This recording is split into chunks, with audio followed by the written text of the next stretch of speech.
መላውን ዓለም ሁሉ በቸርነቱ ይጎብኝልን።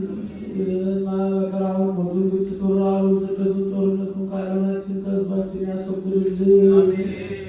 በምሕረቱ በይቅርታው ይጎብኘን።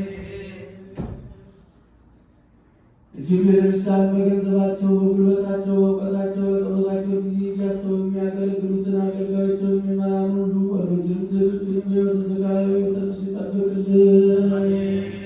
ከእመቤታችን ከቅድስት ድንግል ማርያም ረድኤቷን በረከቷን ያሳድርብን። ነፍስ ይማረን፣ ነፍሰ ገብሩ ኃይለ ማርያም አገልግሎት መንግሥተ ሰማያትን ያወርስልን።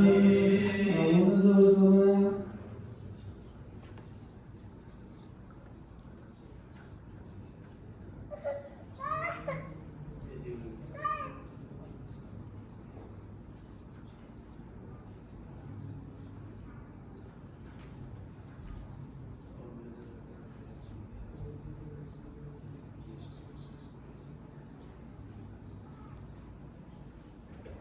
ሁሉ ፍቱሐን ወንጹሐን ንስሐነ ረሴ ኮንኑ አለ መንግሥተ ሰማያት እግዚኦ መሐረነ ክርስቶስ